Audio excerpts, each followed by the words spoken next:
Siap. Aman. Sudah mana tidak kelihatan.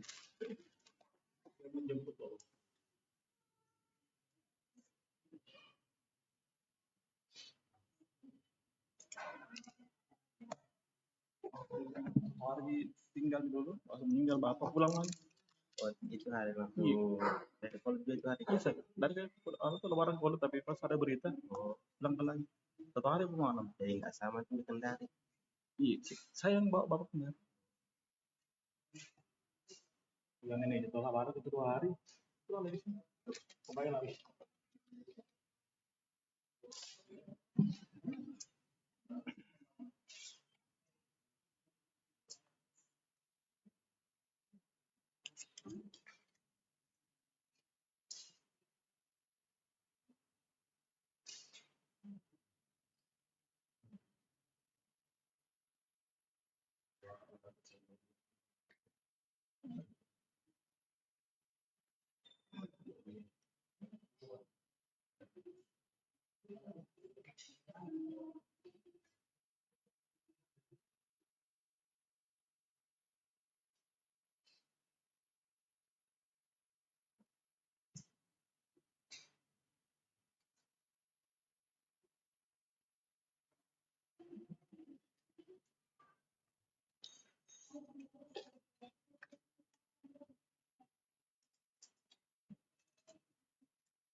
Bismillahirrahmanirrahim. Assalamualaikum warahmatullahi wabarakatuh. Alhamdulillah. Ashhadu an la ilaha illallah wahdahu la syarikalah. Wa ashhadu anna Muhammadan abduhu wa rasuluhu. Wa sallallahu alaihi wasallam. Alhamdulillah.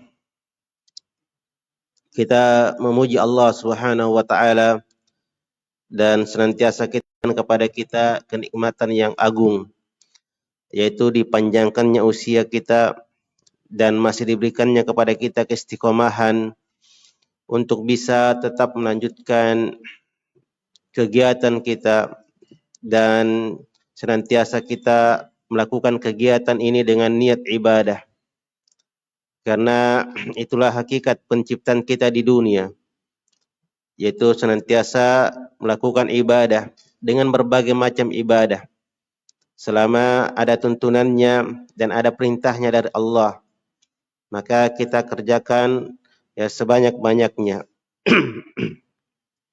Alhamdulillah, di malam hari ini kita masih berada di pembahasan atau di kitab yang sama, yaitu kitab Riyadhus Shalihin, masih pada kitab Al-Umuru Al-Manhiyu Anhu, yaitu perkara-perkara yang dilarang untuk kita mengerjakannya. Dan kita masuk di pembahasan tentang babut tahrim al-hijran bainal muslimin fawqa 3 ayyam illa libid'atin fil mahjur aw tadhahara bifiskin aw nahwa dhalik,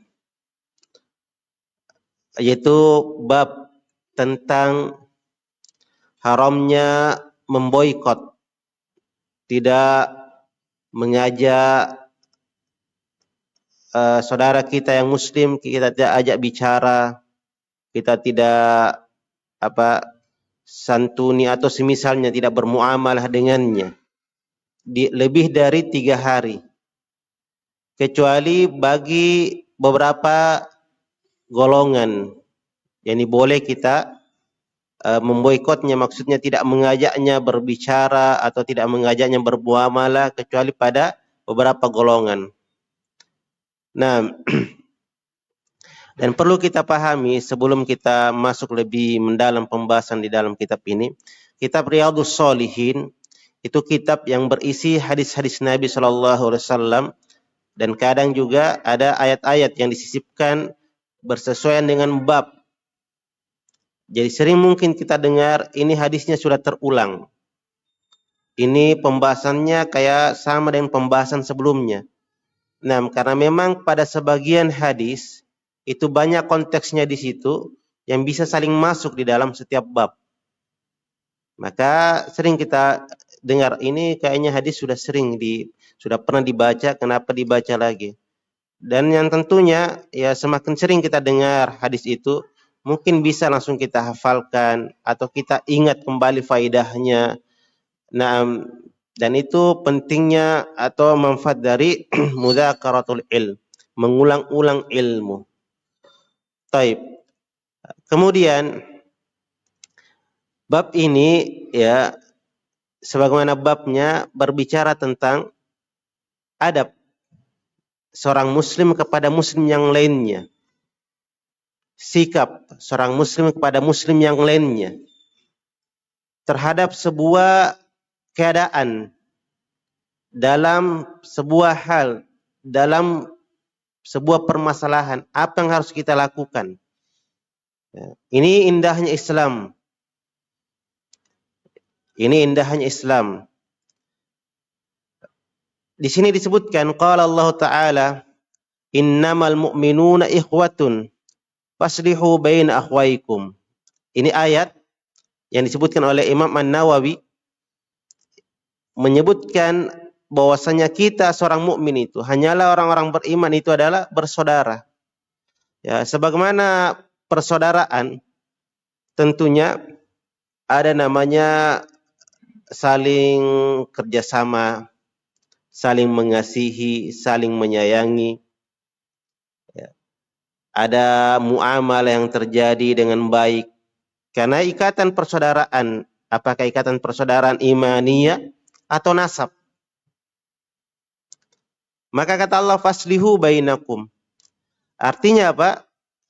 Kalau terjadi pertikaian, dan ini memang hal yang wajar. Artinya sesuatu yang merupakan sunnatullah. Pasti kadang ada perselisihan di tengah kehidupan antara masyarakat dengan seseorang, kadang ada perselisihan atau cekcok yang terjadi. Kadang juga antara sesama saudara senasab, kadang ada. Ya. Karena tabiatnya manusia memang semisal itu. Taib zaluman wa jahulah. Itu manusia. Tetapi kata Allah memberikan solusi. Artinya bukan berarti ketika terjadi pertikaian, terjadi percekcokan, kita biarkan mereka begitu terus. Allah berikan arahan, maka faslihu, damaikanlah. Di antara mereka yang terjadi pertikaian, percekcokan, ada sengketa misalnya, maka usahakan cari jalur damai bagaimana. Ada hal yang tidak baku cocok satu dengan yang lainnya, cari solusi. Ini Islam mengatur tatanan kehidupan bermasyarakat. Oleh karena itu ketika kita dengarkan kalimat faslihu, ya damaikan mereka. Jangan kita sebaliknya menjadi kompor, ya semakin panas suasana. Kita jadi sebagai an-namimah, ya yang mengadu domba ke mereka. Karena kadang ada orang semisal ini sifatnya. Ketika dia lihat dua kelompok atau dua orang itu bertikai, mereka senang karena mungkin bisa jadi kok ini saya dukung saya ini saya dukung saya ini. Karena bisa jadi ada tujuan terselubung. Misalnya kalau saya dukung ini ada manfaat dari dunia yang saya dapatkan. Dia berikan saya ini, dia berikan itu dan selainnya. Jangan semisal itu. Ya. Nanti akan ada hadis kunu ibadallah ikhwana. Jadilah hamba-hamba Allah yang saling bersaudara. Faslihu bainakum. Faslihu baina akhwaikum. Yani damaikanlah antara dua saudara kalian. Ini kata Allah Subhanahu wa taala. Dan ketika Allah memerintahkan sebuah hal maka ada maslahatnya. Ingat, perintah Allah atau perintah di dalam syariat tidaklah melainkan di belakangnya ada maslahat yang besar, ada hikmah yang besar. Demikian ketika Allah melarang sesuatu, syariat melarang sesuatu, tidaklah hal itu dilakukan melainkan ada mafsadat yang akan kita dapatkan. Karena agama ini dibangun di atas apa? Menggapai maslahat dan menghindari mafsadat. Ad-dinu mabniun 'alal masalih fi jalbiha wa daf'il mafasid. Agama ini ya dibangun di atas maslahat-maslahat. Bagaimana menggapai maslahat tersebut dan bagaimana terhindar dari mafsadah. Itu agama ini. Ya, dicari jalur, dicari hal yang dengannya tergapai kemaslahatan. Kemudian kata Allah, wa qala ta'ala wala ta'amanu 'alal itsmi wal 'udwan. Ketika Allah perintah kita untuk mendamaikan orang bertikai, maka sebaliknya kata Allah jangan tolong-menolong di dalam dosa dan permusuhan. Artinya janganlah kalian saling menolong dalam melakukan perbuatan buruk dan dalam melakukan perbuatan yang menjadikan saling bermusuh-musuhan. Ini kata Allah, wala ta'awanu 'alal itsmi wal 'udwan. Jangan jadi penolong. Bagaimana ya keburukan itu semakin dikerjakan. Jangan jadi penolong, jangan saling kerjasama. Bagaimana permusuhan itu semakin terjadi. Ini perintah Allah Subhanahu wa taala. Nah, di antara hal yang dengannya permusuhan terjadi adalah apa?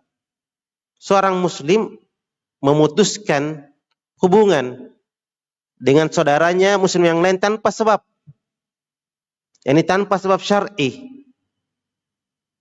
Ada orang tiba-tiba, kenapa itu orang dia tidak ajak Kak ngomong? Dia tidak lirik-lirik Kak, dia tidak jawab salamku. Padahal tidak ada yang saya lakukan sama dia. Tiba-tiba saya diboikot begitu. Ini kata Allah, jangan jadi orang semisal itu. Kita katakan tanpa sebab syar'i karena ada nanti pembahasan boleh kita boikot saudara kita, boleh kita tidak ajak ngomong, boleh kita jauhi ya dengan alasan syar'i. Tetapi secara umum tidak boleh. Apalagi sifatnya pada perkara dunia nanti saja. Ya kita benci orang karena tidak ada kasih sesuatu dari perkara dunia. Nah, ini kebanyakan sekarang terjadi. Ya, kalau kita lebih melebar sedikit, ya kebanyakan masyarakat itu atau orang-orang itu membenci apa yang berjalan di tengah pemerintahan itu karena mereka tidak diberikan sesuatu dari dunia. Maka jadilah mereka orang-orang yang mencari kesalahan, menjadi provokator atau semisalnya. Tetapi ketika diberikan dari dunia, sudah tenang mereka, diam mereka. Ini karena apa? Itu dia salah satunya. Dunia yang menjadikan mereka bagaimana bisa ribut.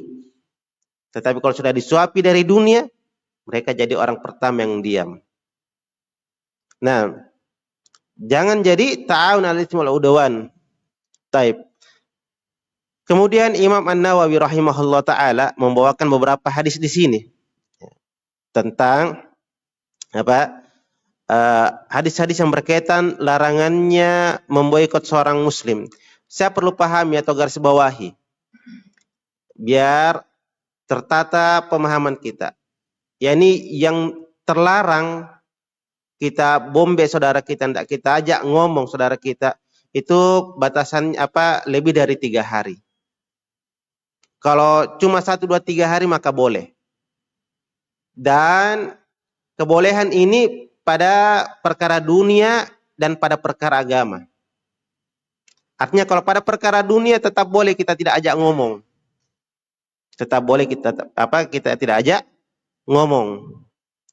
Yani ada karena kalimatnya kotor atau kalimatnya kasar sama kita atau diejeki atau ada kerjasama yang tadinya kita mau jalin pada perkara dunia, ada tadinya kita mau jalin ternyata tiba-tiba dia putuskan secara sepihak. Maka ini boleh dia benci, boleh dia tidak ajak ngomong. Tetapi dengan ketentuan tidak boleh lebih dari 3 hari. Nah, ini kalau pada perkara dunia. Tetapi kalau pada perkara akhirat boleh walaupun lebih dari 3 hari. Pada perkara agama. Nanti kita akan bahas di akhir hadis atau di akhir pembahasan. Biar kita pahami ya, atau kita sudah tergambarkan hadis-hadis yang akan disebutkan nanti. Nah, demikian juga yang boleh pada perkara dunia, yakni lebih dari 3 hari seorang ayah kepada anaknya. Jadi tidak dibatasi kalau orang tuanya tidak senang sama anaknya karena sikapnya. Ya, ini pare-are mungkin lah. Ya, karena ada anak-anak begini. Dilarang jangan keluar malam, dia keluar malam juga.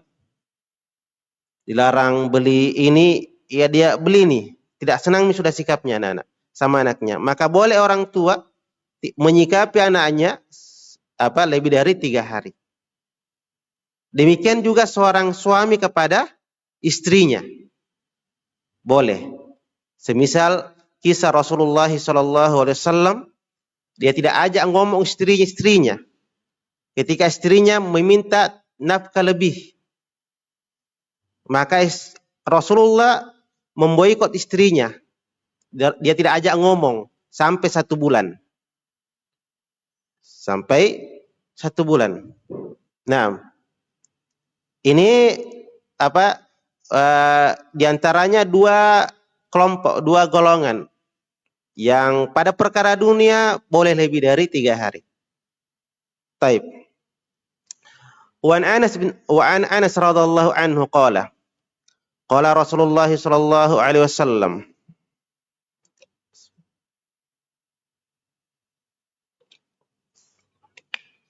la taqata'u wa la tadabaru wa la tabaghadu wa la tahasadu. Ini ya sudah berlalu hadisnya beberapa kali. Yang asyahidnya la taqata'u, yakni jangan kalian saling memutuskan hubungan. Wala tadabaru, jangan kalian saling membelakangi. Wala tabaghadu, jangan kalian saling membenci. Wala tahasadu, jangan kalian saling hasad, iri. Ya, 4 jenis ini kalau dilakukan, ini menunjukkan apa? Permutusan ya hubungan sesama. Bibit-bibit yang dengannya kita dengan saudara kita sudah tidak baku omong. Ya. Ini kalau kita lakukan. Karena kalau sudah begini sifatnya kita, ya kita hasad sama dia. Dia tahu kita hasad, pasti dia benci kita. Ya, demikian juga kalau kita saling baku marah, saling baku benci, maka pasti tidak baku ngomong. Wa kunu ibadallahi ikhwana. Tetapi apa yang harus kita lakukan sesama kaum muslimin? Apalagi ya dalam makna kita satu lingkup masyarakat, satu pemahaman, satu akidah, satu visi dan misi. Nah, kata Rasulullah, jadilah hamba-hamba Allah yang bersaudara. Ini perintah Rasulullah. Karena ketika seseorang bersaudara, dia bangun dirinya di dalam lingkup persaudaraan, itu sangat memberikan manfaat dan maslahat.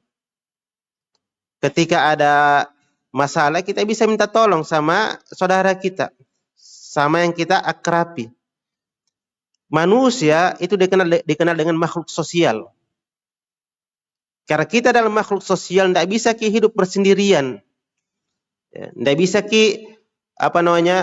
itu mencukupi kebutuhan tak sendiri. Butuh pasti orang lain, butuh pertolongan. Tetapi kalau kita tidak amalkan hadisnya Nabi ini sebagai hamba-hamba yang bersaudara dengan yang lainnya, maka akan sulit tergapai. Ada kesulitan, takut minta tolong. Ada kebutuhan yang tidak tenangki, tidak senangki, tidak tahu sama siapa kita mau meminta pertolongan. Wala yahillu lil muslimin an yahjur akhahu fawqa thalath, muttafaqun alaihi. Ini ya inti dari pembahasan. Tidak halal bagi seorang muslim an yahjur akhahu, yaitu memboikot saudaranya. tidak mengajak ngomong, atau tidak berinteraksi dengannya di atas dari 3 hari. Artinya paling pasnya 3 hari. Kalau 1-2 bertemu, tidak baku ngomong, baku buang muka, belum ada dosa. Ya, tidak ada masalah di situ. Pas 3 hari masih begitu, belum redah amarah. Hari keempat ubah sudah. Ya, walaupun mungkin hari keempat masih masam-masam wajah, usahakan ya sapa atau salam. Bagaimana kalau dia menolak? Nanti akan ada hadisnya. Taib. Jadi ini jelas hadis konteks hadis yang menunjukkan bahwasanya larangan dari perkara-perkara yang disebutkan di dalam hadis.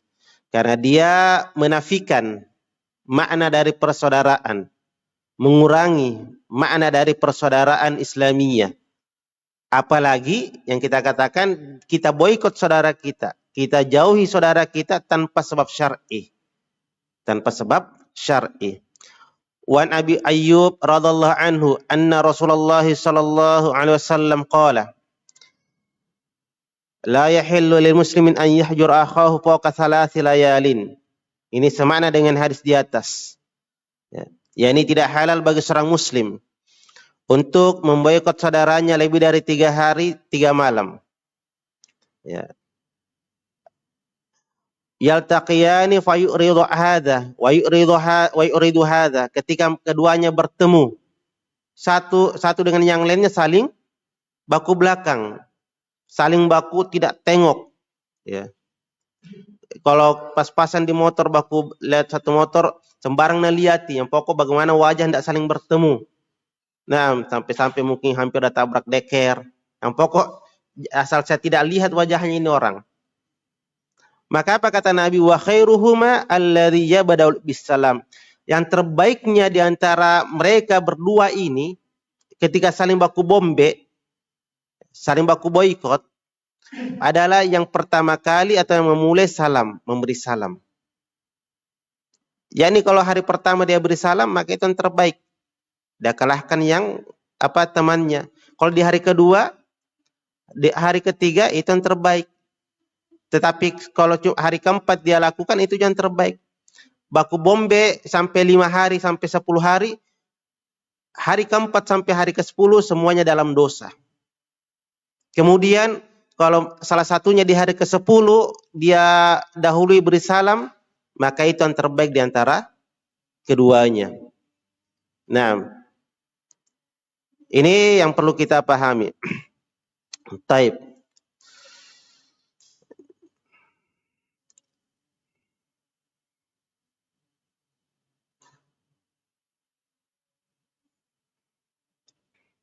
Dan tentunya ya sangat tidak enak itu kalau misalnya dalam satu jamuan, anggaplah dalam satu undangan makan. Satu mengundang semua kawan-kawannya, ada orang baku bombe. Pasti akan sangat kaku ya. Nggak nyambung pembicaraan nanti. Kayak ada hal yang mengganjal, dia lihat teman, kenapa ada orang itu? Akhirnya jadi bahan gibaan. Dan tadinya tidak digibah, ya ujung-ujungnya jadi bahan gibaan. Taib. Kemudian kata Rasulullah sallallahu alaihi wasallam, "Wan Abi Hurairah radhiyallahu taala anhu qala Rasulullah sallallahu alaihi wasallam, tu'radul a'malu fi kulli isnaini wa khamis." Amalan-amalan itu akan dinaikkan di setiap hari Senin dan hari Kamisnya. Ini menunjukkan bahwasanya amalan itu akan dihisab. Ya. Dan ada waktu-waktu tertentu amalan itu dinaikkan di sisi Allah Subhanahu wa taala. Naam. Fayakfirullahu likulli imri'in la yusyriku billahi syai'a. Dan Allah Subhanahu wa taala itu akan mengampuni setiap orang yang tidak melakukan kesyirikan kepada Allah sedikit pun. Menunjukkan bahwasanya Allah Subhanahu wa taala adalah zat yang maha mengampuni, yang memiliki sifat Ghafur. Makanya kalau kita ketahui Allah bersifat seperti ini dan kita sadari diri kita adalah manusia yang senantiasa berdosa, maka minta pengampunan kepada yang memilikinya, yaitu Allah Subhanahu wa taala. Dan perhatikan kalimat la yusyriku billahi syai'ah. Artinya yang melakukan kesyirikan itu tidak diampuni. Ya. Yang diampuni ketika itu adalah mereka yang tidak melakukan kesyirikan. Jadi bagaimanapun banyaknya amalan-amalan manusia, tetapi bersama dengan itu dia tetap melakukan kesyirikan kepada Allah, sia-sia amalannya, Allah tidak ampuni. Makanya kata Allah, kata Nabi, fayakfirullahu likulli imri'in. Allah akan mengampuni setiap manusia, likulli, pakai kalimat kulli, seluruh manusia. Siapapun manusia. Itu asalnya. Mau orang Majusi, mau orang Yahudi, mau orang Nasara, mau orang Syiah, mau orang Muslim, Allah ampuni. Tetapi ada dawitnya, la yusyriku billahi syai'an, yang tidak melakukan kesyirikan kepada Allah. Pertanyaannya, ya, orang Syiah, orang Nasara, orang Yahudi, ya, itu kan mereka manusia melakukan kesyirikan kepada Allah, berarti Allah tidak akan ampuni mereka. Yang Allah ampuni hanyalah apa? Orang Muslim yang tidak melakukan kesyirikan kepada Allah. Taib. Walaupun kalimat saya tadi itu artinya perluasan. Kita ketahui secara umum yang pasti diampuni oleh Allah adalah orang Muslim. Karena selain Muslim, ya semuanya tidak akan diampuni oleh Allah Subhanahu wa taala. Taib. Tetapi ya illam ra'an kanat bainahu wa baina akhi syahna. Ternyata subhanallah, ya, ada manusia tidak melakukan kesyirikan kepada Allah. Tetapi bersama dengan itu dia belum menggapai maghfirah dari Allah. Dia belum mendapatkan pengampunan dari Allah. Siapa mereka itu, kata Nabi, kecuali dua orang. Yang antara satunya dengan yang lainnya itu ada syahna, pertikaian. Ada cekcok yang terjadi mereka. Belum mereka damai. Maka kata Rasulullah fayaqul, fa'utruku hadaini hatta yastaliha. Maka Allah berkata kepada para malaikat, tinggalkanlah dua orang ini sampai mereka saling berdamai. Jadi hadis ini diriwayatkan oleh Imam Muslim. Jamaah sekalian rahimani wa rahimakumullah. Hadis yang kita sebutkan tadi memberikan faedah kepada kita bahwasanya pertikaian, ya, percekcokan yang terjadi di tengah kita dengan saudara kita tanpa sebab syar'i. Ya, ini hanya terjadi pada perkara dunia saja, urusan dunia saja, dan lebih dari 3 hari. Itu ternyata menjadi sebab seseorang tidak menggapai pengampunan Allah Subhanahu wa taala. Ya, menjadi sebab seseorang itu tidak mendapatkan maghfirah dari Allah Subhanahu wa taala. Dan ketika seorang tidak mendapatkan maghfirah, maka tentunya kita ketahui akhirnya, dan akan disebutkan salah satu bahaya dari apa? Dari pertikaian ini. Dia juga salah satu sebab yang dengannya dimasukkan ke dalam neraka. Akan kita sebutkan hadisnya insyaallah taala. Taib. Kemudian wan Jabir radhiyallahu anhu qala, sami'tu Rasulullah sallallahu alaihi wasallam yaqul, inna syaitana qad ya'isa an ya'budahul musallun fi jaziratil Arab. Sungguh syaitan itu telah berputus asa agar orang-orang musallun, yakni orang-orang muslim, yang diinginkan sini al-musallun adalah orang-orang muslim, yang juga bisa dikatakan sebagai sikap muslim ini adalah orang-orang senantiasa mengerjakan sholat. Taib. Apa itu? Yakni syaitan telah berputus asa terhadap orang-orang muslim agar syaitan itu diibadahi, agar kaum muslim mengibadahinya di Jazirah Arab. Artinya ini keumuman. Jadi syaitan terhadap orang-orang yang beriman itu telah berputus asa bahwasanya mereka ini tidak akan lagi menyembahku. Taib, tidak akan lagi ikut kepada saya. Nah, disebutkan bahwasanya di antara faedah besar, di antara manfaat besar orang yang senantiasa sholat itu akan mendatangkan sifat saling kasih sayang dengan yang lainnya. Ya, makanya di antara manfaat sholat berjamaah itu saling melembutkan hati. Ya, saling melembutkan hati. Taib.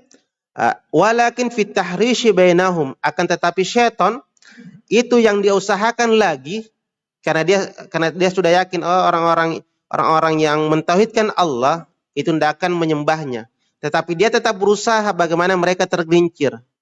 Salah satunya dengan jalan agar mereka ini bertikai, mereka bertengkar. Itu jadi orang sholat itu, orang yang senantiasa sholat memang saling bersatu asalnya, ya, saling bersaudara asalnya. Makanya syaitan sangat bersemangat agar orang-orang ini itu saling baku bombe, saling baku tikai, saling cekcok. Disebutkan oleh para ulama, hadirin sekalian rahimani wa rahimakumullah. Nah, bahwasanya syaitan itu kepada manusia itu masuk di dalam mempengaruhi mereka pada 3 jalan. Yang pertama dari pintu kesyirikan. Kalau pintu kesyirikan ini tertutup, artinya manusia atau orang yang dia goda ini adalah orang bertauhid, tidak bisa lagi dia ganggu, maka dia berpindah kepada pintu kedua, yaitu perbuatan bid'ah. Itu lagi yang dia susupi, bagaimana orang ini yang mentauhidkan Allah bisa melakukan perbuatan-perbuatan bid'ah. Makanya banyak orang yang menyembah Allah semata, tetapi dari amalannya itu tidak sesuai dengan tuntunan Nabi. Nah, situ syaitan berusaha. Tetapi ketika pintu yang satu ini tertutup, yakni orang dia goda ini adalah orang komitmen di atas sunnah, baru dia masuk ke pintu ketiga. Ini dia. Itu bagaimana agar manusia saling baku bombe, baku benci. Ini. Dan kalau mereka berhasil pada perkara ini, maka mereka menjadi terhormat di kelompoknya mereka. Taib. Kemudian ya, hadis berikutnya, wa Nabi Hurairah radhiyallahu anhu qala Rasulullah sallallahu alaihi wasallam, la yahillu lil muslimin an yahjura akhahu fawqa thalath. Faman hajara fawqa thalath famata dakhalan nar. Ini yang kita katakan tadi, ya. Tidak boleh seseorang itu memboikot saudaranya yang muslim di atas 3 hari. Siapa yang memboikotnya lebih dari 3 hari dan ternyata dia meninggal, maka masuk ke dalam neraka. Masuk ke dalam neraka. Artinya ya, ancamannya, ya, hukuman dari perbuatannya itu dia dianggap sebagai pelaku maksiat. Dan pelaku maksiat ya kita ketahui adalah bisa dimasukkan ke dalam neraka, waliyadzubillah.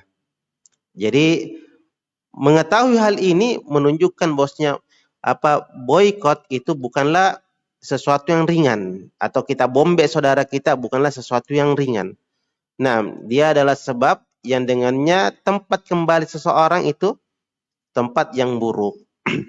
Kemudian wa Nabi Khirash Hadradi bin Abi Hadrat al-Aslami wa yuqalu as-Sulami as-Sahabi radhiyallahu anhu annahu sami'a an-nabiy sallallahu alaihi wasallam yaqul man hajar akhahu sanatan fahuwa kasafki damihi. Rawahu Abu Daud bisnadin sahih. Ini ya ibarah yang menunjukkan bahwasanya tidak bagusnya perbuatan ini. Kata Nabi, siapa yang memboikot saudaranya selama setahun, maka seolah-olah dia telah menumpahkan darahnya. Jadi seolah-olah dia telah membunuh saudaranya. Nah, jadi perbuatan ini bukan perbuatan yang bagus, bukan merupakan akhlakul karimah. Bukan merupakan perbuatan akhlakul karimah. Taib. Kemudian ya, hadis terakhir dalam bab ini, wa Nabi Hurairah radhiyallahu anhu anna Rasulullah sallallahu alaihi wasallam qala la yahillu lil mu'minin an yahjura mu'minan fawqa thalath. Tidak boleh bagi seorang mukmin itu memboikot mukmin yang lainnya di atas 3 hari. Fa in marrat bihi thalathun falyalqahu wal yusallim alaihi. Apabila sudah lebih dari 3 hari, maka dia datangi.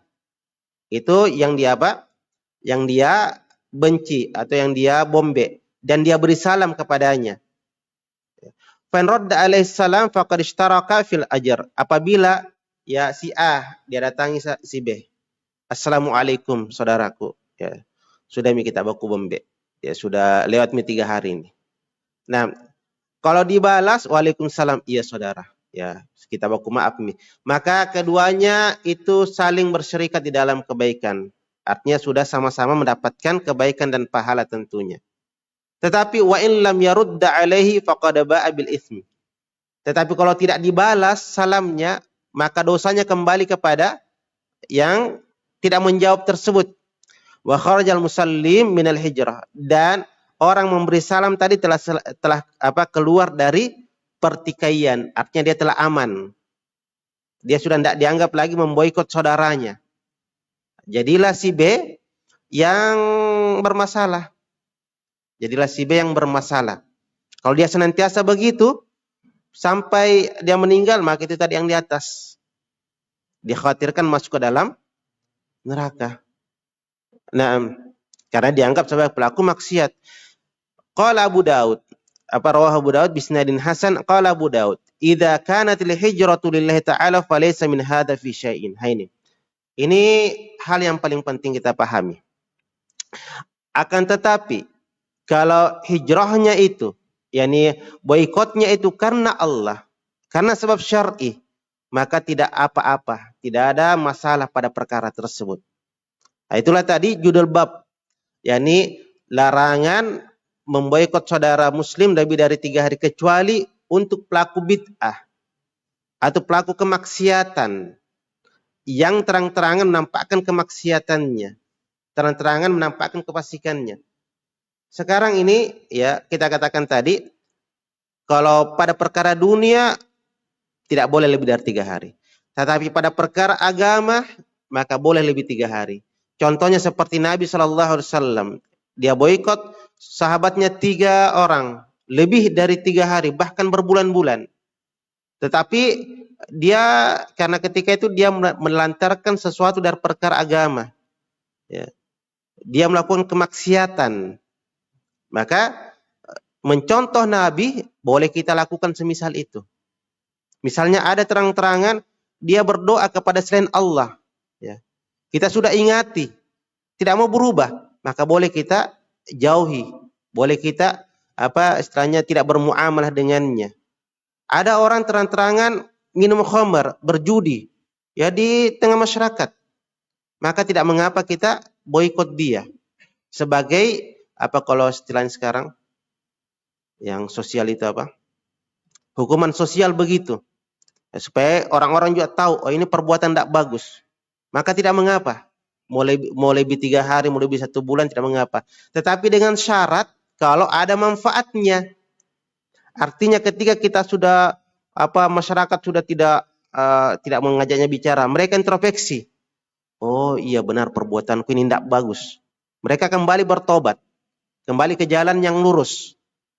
Itu diperbolehkan. Tetapi kalau dikasih begitu dan semakin menjadi-jadi, maka yang terbaiknya mereka tetap bermuamalah terhadapnya. Yani kita tetap mempergaulinya. Semoga dengan hal itu ya semakin disisipi nasihat, maka boleh. Hanya saja juga kalau kita memiliki ilmu, jangan sampai kita biarkan kita tetap bergaul sama dia, kita yang terpengaruh. Nah, kalau kita tahu diri kita tidak bisa tahan diri kita, jangan sampai saya terpengaruh juga. Maka yang terbaik dia tidak ajak ngomong atau dia jauhi. Tetapi bukan berarti putus total, diberi salam dia tidak salam, tidak. Dia tetap memberi salam, hanya saja dia tidak berinteraksi sedekat-dekatnya. Dia tidak menjadikan sahabat. Hanya seperti masyarakat biasa, Assalamualaikum, Waalaikumsalam. Saya jalan dulu nak, begitu. Tidak bilang ayo pergi begini, atau interaksi penuh, tidak diperbolehkan. Karena bisa mempengaruhi agamanya dan akhlaknya. Wallahu ta'ala alam. Masih waktu.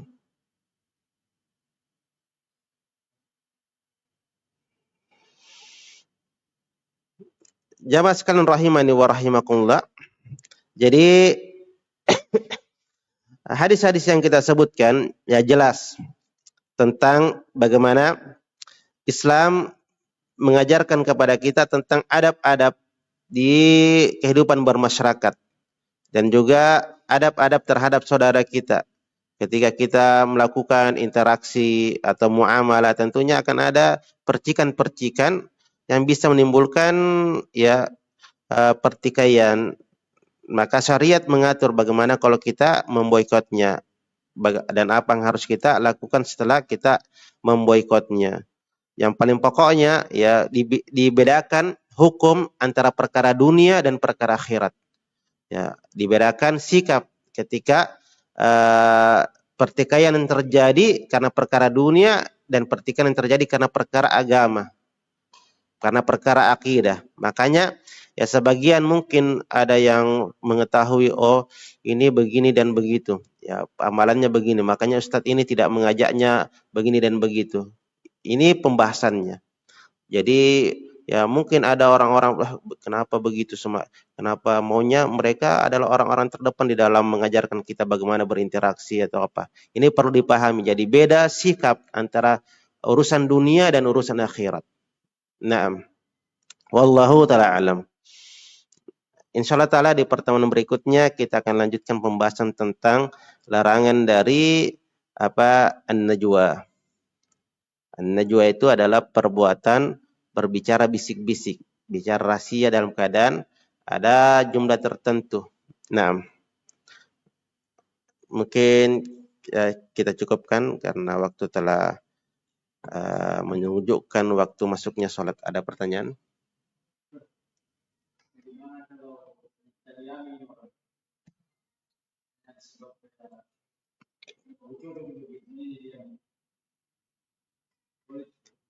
Bagaimana? Taib. Kalau semisal itu saya katakan tadi, kalau memang tidak baku cocok, yang kapan kalau kita bertemu terus akan saling cekcok terjadi, maka boleh dalam makna mendiami atau tidak terlalu banyak interaksi. Hanya saja kalau saling memberi salam, kalau ditegur maka dibalas. Ya, agar tidak terjadi namanya memutus tali memutus silaturahim atau tidak terjadi padanya saling bermusuhan atau semisalnya. Menjaga sikap tidak mengapa insyaallah taala.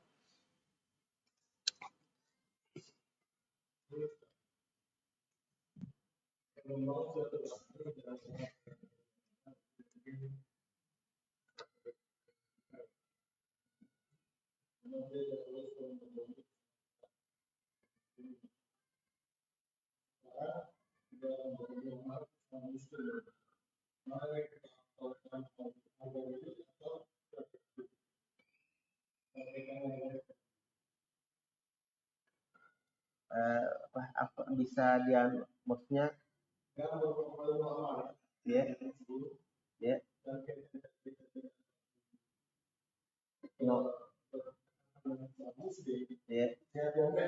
ya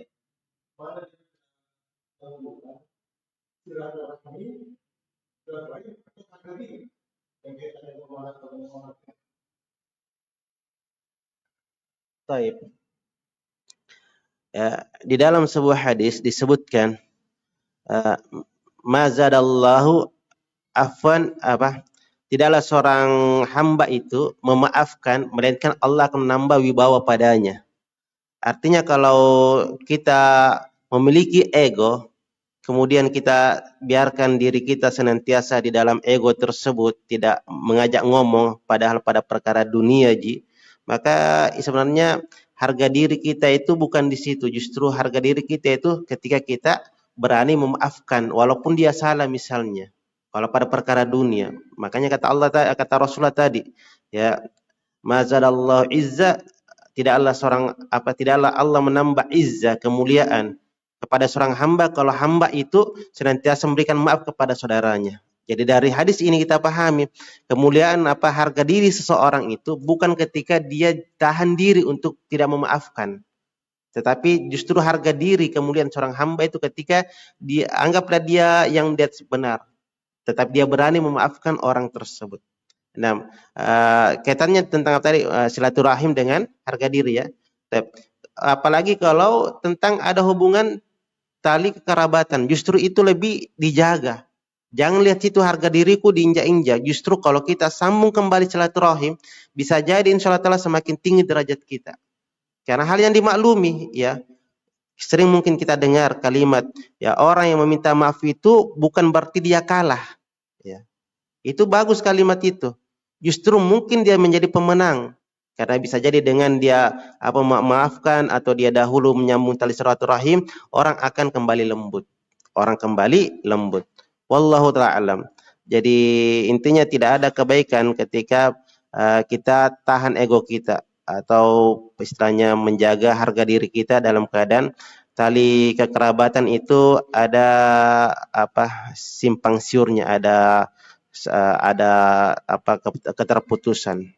Nah, apalagi kalau cuma pada perkara dunia yang kita katakan tadi. Beda tadi kalau pada perkara agama. Maka di sini bukan bermain tentang harga diri. Justru memang harus kita pertahankan misalnya pemahaman kita. Anggaplah pemahaman kita bosnya ada saudara kita tidak sholat. Kita ingatkan dia. Justru dia marah terus ketika kita nasihati.